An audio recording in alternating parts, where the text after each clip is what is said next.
and I suggest that anybody who does have a drinking problem, as they euphemistically put it nowadays, who is in fact an alcoholic, goes to visit somebody who has terminal cirrhosis of the liver. It's an unbelievable sight.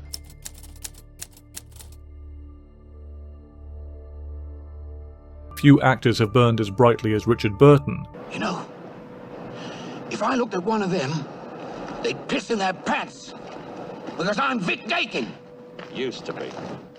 A titan of stage and screen, he commanded audiences with a voice like molten gold and a presence that crackled with intensity. Just an operator. There's a vacancy in banking section which might suit you. Sorry, I'm an operational man. I'll take my pension. I don't want a desk job. But for all his triumphs, Burton was also a man of volcanic temperament, prone to battles both personal and professional. Chief among these were his tempestuous clashes with his most famous co-star and twice wife, Elizabeth Taylor. Will the two of you be doing more together? If I can compliment her. If she asks me, I don't know. What would you like to do together? You've done several. I think we're a bit old for Romeo and Juliet. And while some have suggested he harboured disdain for Winston Churchill, the reality of that particular feud remains elusive.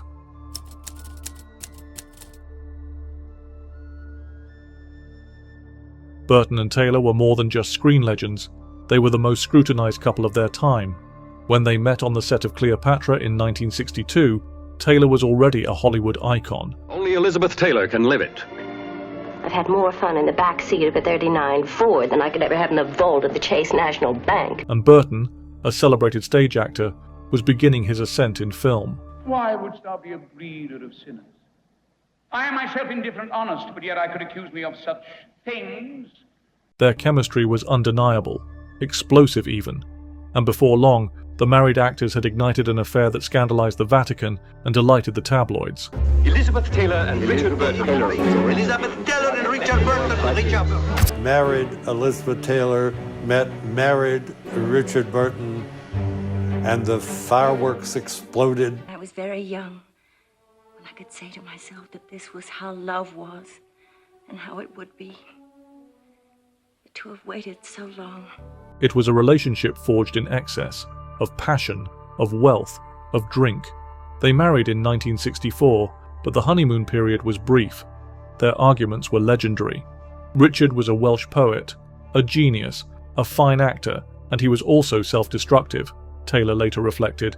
And I was a very young girl who loved him more than anything, but we fought like hell. Burton, for his part, was equally candid.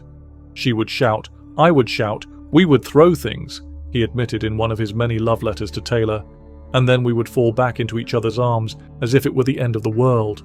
Their fights were not just emotional, but often alcohol-fueled, with both drinking heavily. There was a rivalry between Richard and Elizabeth, and it became a little oppressive at times, because it looked a little bit bitchy sometimes.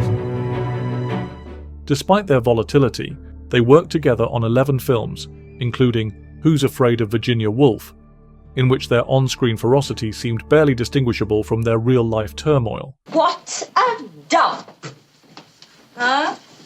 What's that from? I haven't the faintest idea. The film was an unfiltered portrayal of marital warfare, and critics speculated that they were merely playing themselves. Over the years, their relationship wove between declarations of eternal love and dramatic estrangements.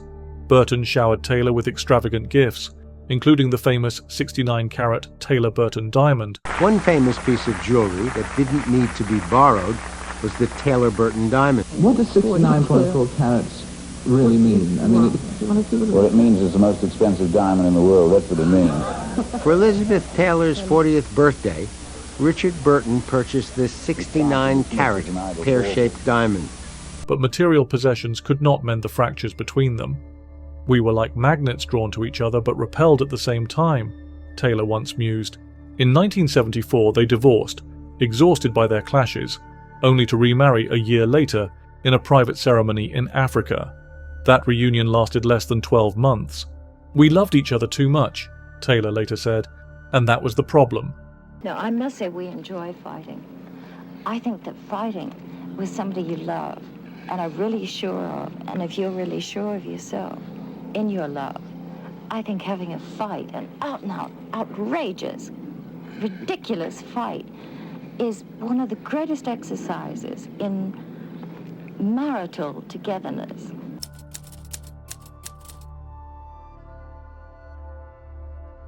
While Burton's clashes with Taylor are well documented, claims of a supposed feud with Winston Churchill are harder to substantiate. Burton certainly held strong political opinions. Raised in the coal mining valleys of Wales, he was deeply aware of working-class struggles. Churchill, despite his perceived wartime heroism, was remembered in many mining communities for his controversial role in the 1910 Tonypandy riots, where troops were sent to quell striking miners. It wasn't his actions during the war that mattered, but his actions before it, in the Tonypandy riots. The Tonypandy riots were the culmination of a dispute between local miners and mine owners. Shops were smashed. A man died. Churchill, as Home Secretary, sent in the troops. Many in Burton's homeland never forgave Churchill for it. We went to the cinemas here, and as soon as Churchill's picture came up on screen, the war hero, people were booing and hissing and throwing oranges at the screen. There are reports that Burton expressed a personal dislike for Churchill, allegedly criticising his physical appearance and branding his politics as elitist. However, no direct quotes exist to confirm this animosity. If he did hold such views, they were likely shaped by his working-class roots and the anti-establishment sentiments of his youth. Yet paradoxically, Burton went on to portray Churchill on screen. In 1974, he played the wartime leader in The Gathering Storm, a performance that, according to critics, was tinged with both admiration and distance. Mr. Churchill, what do you think of the mood of the French? Will they fight? Je ne sais pas. Will you fight? That is a question for the Prime Minister. He is a monument, Burton said of Churchill, and monuments are made to be looked at, but not necessarily worshipped. One possible source of friction between Burton and Churchill may have stemmed from his friendship with Laurence Olivier, another British acting giant who had a complex relationship with the statesman. Olivier, despite his towering career, was never knighted during Churchill's time as Prime Minister, a snub that some in the theatrical world considered a slight against the arts. Burton, who idolised Olivier, may have inherited some of that resentment.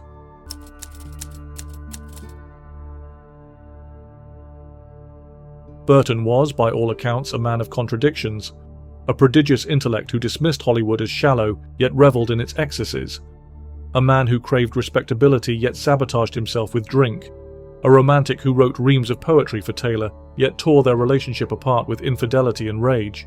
Even in his professional career, he oscillated between Shakespearean grandeur and blockbuster paydays. Critics praised his stage performances in Hamlet and Henry V, yet he took on films such as The Exorcist II, The Heretic, which he later dismissed as a load of rubbish. Despite being nominated for 7 Academy Awards, he never won, an omission that he accepted with his characteristic blend of wit and fatalism. "I have to be the only actor to have been nominated so often and never won," he quipped, except for Peter O'Toole, of course. Burton's battles, whether with Taylor, himself, or the ghosts of his past, were part of what made him so compelling. As a friend once said, Richard Burton could charm the birds from the trees, but he was always at war with something. His death in 1984, aged just 58, was a tragic yet inevitable coda to a life lived at full tilt. The battles may have ended, but the legend endures. The actor, Richard Burton, who died last Sunday, has been buried in Switzerland. His family and a handful of close friends attended a service at a small church in Séligny, a lakeside village he'd made his home. He was then laid to rest at a cemetery nearby.